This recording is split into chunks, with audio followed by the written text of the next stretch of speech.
es de todos conocido, creo que esta situación llevó a algunos a cometer un gravísimo error.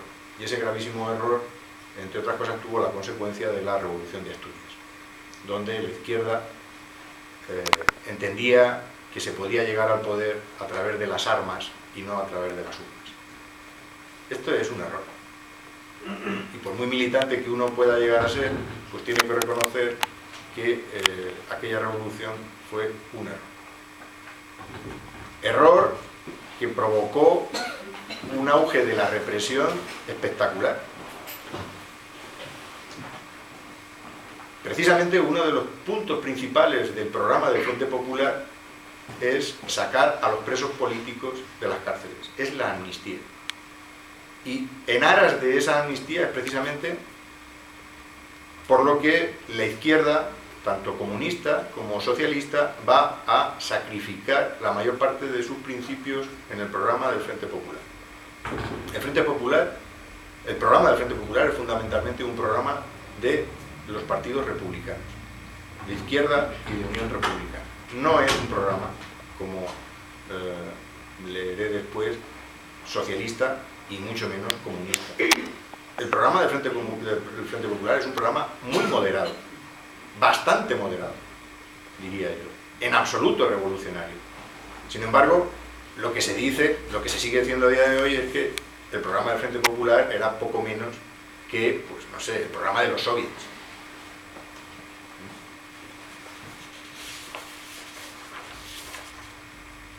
El punto 7 del programa dice: la república que conciben los partidos republicanos no es una república dirigida por motivos sociales o económicos de clase, sino un régimen de libertad democrática impulsado por razones de interés público y progreso social.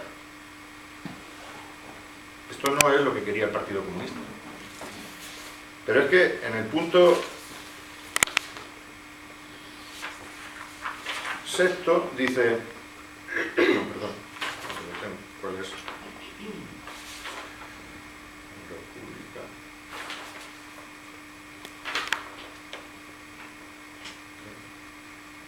El punto tercero. Los republicanos no aceptan el principio de la nacionalización de la tierra y su entrega gratuita a los campesinos, solicitada por los delegados del Partido Socialista. Ese programa lo suscribieron todos. ¿Dónde están los revolucionarios? Lo repito. Los republicanos no aceptan el principio de la nacionalización de la tierra. Estamos hablando de la reforma agraria. Este no es un programa de máximos. Bueno, pues el Partido Comunista, los anarquistas que firmaron el documento y el Partido Socialista, desde Largo Caballero a Indalecio Prieto, aceptaron esta propuesta, que es una propuesta que emana fundamentalmente de Manuel Azaña. Evidentemente no interesa leerse el programa, interesa mucho más propalar la consigna de que el Frente Popular es una idea de Stalin. Bueno, pues cuando la Internacional Comunista, reunida en su 7º Congreso, aprueba la idea del Frente Popular, estamos bien avanzado el año 1935. Para entonces se han producido ya varias reuniones entre la ejecutiva de Izquierda Republicana y la ejecutiva del Partido Socialista. Y es de ese tándem de donde va a salir el origen del Frente Popular, al que posteriormente se irán sumando las distintas fuerzas políticas que compondrán este Frente Popular, que por si no lo saben, pues estaba compuesto por representantes de Izquierda Republicana, Unión Republicana, Partido Socialista, Partido Obrero de Unificación Marxista, Partido Sindicalista, Federación y Juventudes Socialistas y Unión General de Trabajadores. En principio, estos son los que firman el acuerdo de 15 de enero de 36, el que lleva a ganar las elecciones de un mes después, del 16 de febrero del año 1936. Posteriormente se producirán adhesiones, claro, pero estaríamos ya en plena guerra civil. Y este es el Frente Popular al que se refiere la derecha cuando lo descalifica. Cuando lo descalifica en el 36 y lo ha seguido descalificando a día de hoy. Yo he recopilado algunos artículos que se han publicado ya en Democracia, cuando la derecha más recalcitrante ha querido arremeter contra cualquier iniciativa de la izquierda que ha querido concurrir a algunas elecciones de manera conjunta. Y siempre se ha utilizado como descalificadora la expresión frente populista. Esta es una iniciativa frente populista. Bueno, ¿y qué significa eso?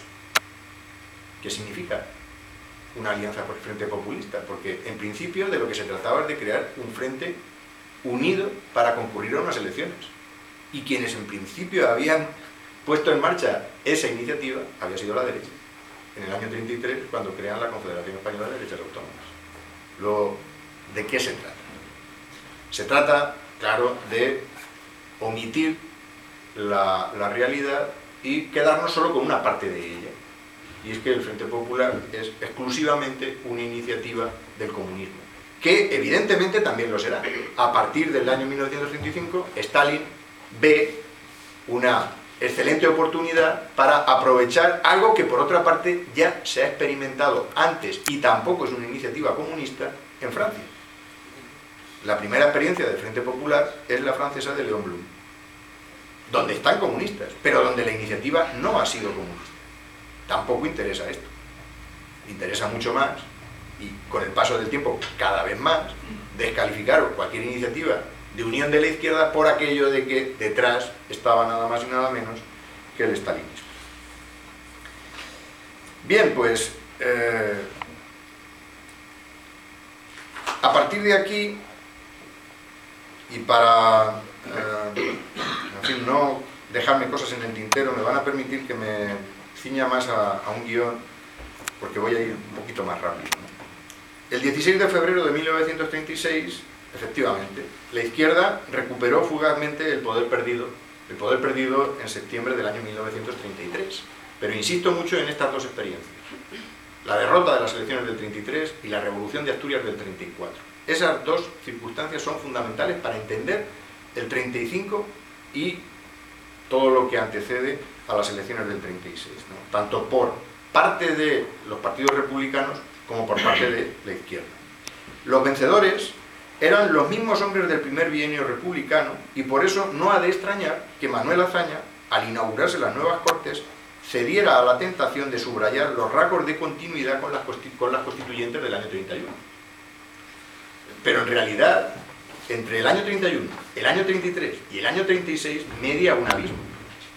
Es que no tiene nada que ver el contexto del 31, y ha pasado muy poco tiempo, con el del 33, y ya no digamos con el del 36. Es que el punto de partida ha cambiado. La ilusión romántica del 31, cuando toda la gente sale a la calle a celebrar la proclamación de la República, no es la del 33. En el 33, cuando ganan las derechas, ya podemos hablar claramente del fenómeno del desencanto, del desengaño, de la desilusión, que es precisamente uno de los nutrientes del ambiente revolucionario que se va a vivir en el 34. Y ya no digo lo que va a pasar en el 36, donde el ambiente ha cambiado también mucho en el 36. Pero en este caso no solamente porque la izquierda se haya radicalizado, es que hay que ver lo que ha ocurrido en el bienio negro republicano.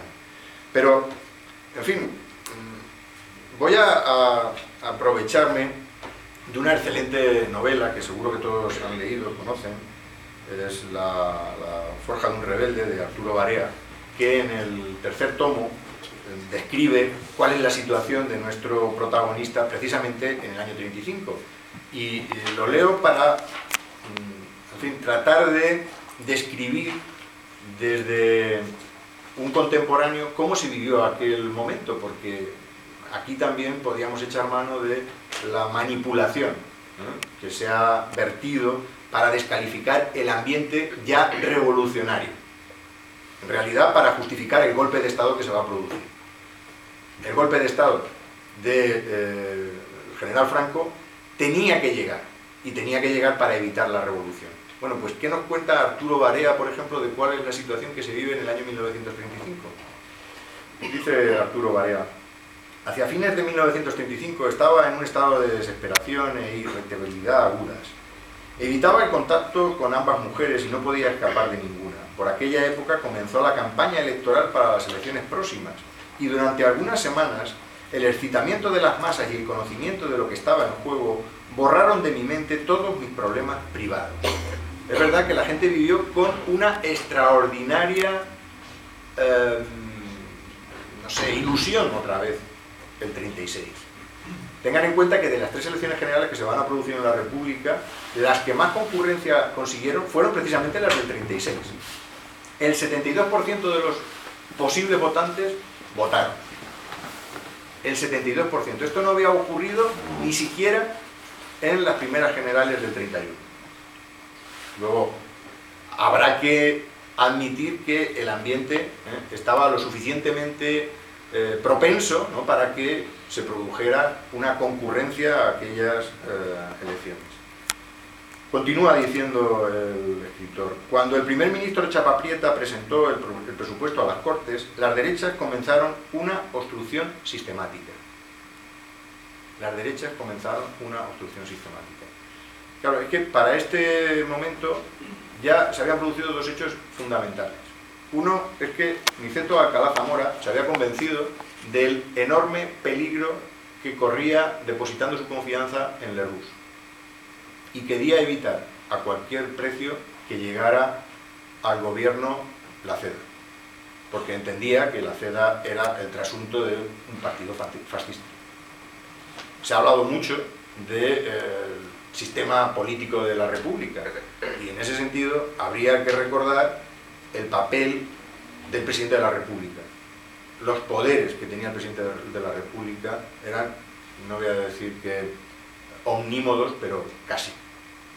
Precisamente Alcalá Zamora cometió algunos errores de bulto. Precisamente esos errores fueron los que le llevaron a ser destituido por el propio Parlamento, porque había, y lo decía la Constitución, suspendido las Cortes en 2 oportunidades. Luego, frente a ese alegato que la geografía franquista o neofranquista repite de que, bueno, es que se cometió un disparate con la destitución de Niceto Alcalá Zamora, es que lo dice la ley. Que la destitución estaba sobradamente justificada. Aunque en este caso podríamos apelar a aquello de que el fin justificara los medios. Es muy loable que el presidente de la República quisiera evitar que el fascismo llegara, pero en honor a la legalidad no tenía que haber hecho aquello. No estaba amparado por la ley.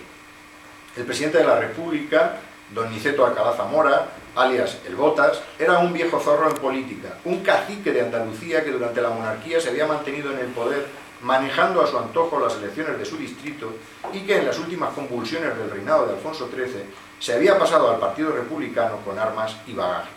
La dimisión de Chapaprieta ponía en peligro la posición del presidente. Gil Robles mantenía la mayoría en las Cortes y el presidente tendría que recurrir a él para formar gobierno. Y no era que Alcalá Zamora fuera opuesto a un gobierno católico y de derechas, siendo él mismo un católico militante, sino que prefería convertirse él en el Dollfull de España a cederle ese honor a Gil Robles. Por otra parte, Gil Robles había intentado ejercer presión sobre Alcalá Zamora, un hecho que el viejo cacique no podía perdonar ni olvidar. Este es el ambiente que precede a la creación del Frente Popular y a las elecciones del 36. Bien, pero volviendo a la idea que antes les planteaba, en realidad hay 2 enfoques que conviene tener presente a la hora de entender la configuración del Frente Popular. 2 que pueden ser alguno más. Por ejemplo, ¿qué representaba el Frente Popular para los republicanos? Pues para Azaña o Martínez Barrio o Sánchez Román, e incluso para socialistas como Indalecio Prieto, conviene también recordar que el Partido Socialista estaba dividido. Es que había como mínimo 2 sensibilidades. La moderada, encabezada por Indalecio Prieto, y la más radical, que encabezaba Largo Caballero desde su papel de dirigente de la Unión General de Trabajadores. La familia socialista, ante esta situación, estaba extinguida. ¿Con quién negociaba Azaña? Evidentemente con Prieto. En una de las cartas que Azaña le manda a Indalecio Prieto le dice: vamos a ir a una alianza a las elecciones, pero no con los comunistas. Ni a usted ni a mí se nos ha perdido nada con ellos. Claro, cuando se idealiza mucho a Azaña, como ha ocurrido muchas veces con el paso del tiempo, conviene recordar también cuál es la visión que tenía Manuel Azaña en ese momento de lo que era el comunismo. Pero al final todo lo metemos en el cóctel Molotov y todo es lo mismo. Prieto, Azaña, Carrillo... Vaya usted a saber. Bueno, para ello se trataba de reanudar la historia interrumpida en el primer bienio, es decir, recuperar la República del 14 de abril. Una república que había sido interrumpida, y esto Azaña no se lo perdonaba a Alcalá Zamora, precisamente por el presidente de la República. Es que el primer error que comete Alcalá Zamora es suspender las Cortes al año y medio de estar en funcionamiento. Las elecciones del 33 vienen precedidas precisamente porque, en atribución a los poderes que la Constitución le confiere, Alcalá Zamora decide que la situación es insostenible. Lo decide él. Conviene también recordar, por el paralelismo que se puede establecer con la situación actual, que la ley electoral del 31 no es la ley electoral que tenemos actualmente. La ley electoral del 31 daba lugar a situaciones de inestabilidad política. Nunca, en las tres elecciones, nadie ganó por una mayoría absoluta. Las leyes electorales del 31 impedían prácticamente que eso pudiera producirse. De tal manera que la inestabilidad, la fragmentación del Parlamento fue constante desde el 31 al 36. Y con esa perspectiva actuaron, por ejemplo, aquellos que elaboraron la ley electoral en el año 77, para evitar que esto se produjera. La ley electoral del 77 está hecha con la idea de crear un sistema, en principio, bipartidista. Crear un sistema de amplias mayorías. Bueno, han pasado 40 años. Yo soy de los que piensan que la obra de la transición merece un respeto, pero es que ya no estamos hablando de la transición. Es que han pasado 40 años desde que hicimos la transición y la ley electoral empieza cada vez a ser más insoportable. Podía tener una razón de ser en el 77, teniendo en cuenta que veníamos de una dictadura de 40 años. Pero claro, a estas alturas la ley electoral es cada vez, como digo, y subrayo, más difícil de entender. Bueno, pero ¿qué representaba para los comunistas el Frente Popular? Pues en tanto que organización, se trataba de poner en práctica la táctica Frente Populista lanzada por su Internacional. Claro. Contando con aglutinar en torno suyo a las fuerzas obreras. Claro, es que, ¿cuántos eran los comunistas en el año 1935? En torno a 10.000. Claro, es que pensar que el Partido Comunista en el año 35 era una amenaza para la estabilidad de la República es faltar a la verdad. ¿Qué pueden hacer 10.000 militantes en un sistema político como el de la República? Es que el Partido Comunista del 35 no es el Partido Comunista del 38. Igual que la Falange del 35, que son 4 gatos que obtienen exactamente, no sé, por ahí lo tengo el dato, me parece que son 16.000 votos en toda España, pues no es la Falange que va a acabar siendo después. Pero, en fin, para eso estamos los historiadores, ¿no? Para ser precisos con el tiempo y con el espacio, ¿no? Para recordar que es que en este momento el Partido Comunista es un pequeño apéndice que había conseguido en el 33, no en el 31, un diputado. ¿Cuántos diputados consigue el Partido Comunista en las elecciones del Frente Popular? 17. Pero no consigue los 17 diputados per se. Consigue los 17 diputados porque forma parte del Frente Popular. Sin embargo, seguimos con el estigma, y le damos la vuelta a la interpretación y seguimos primando la idea de que todo esto es una iniciativa comunista.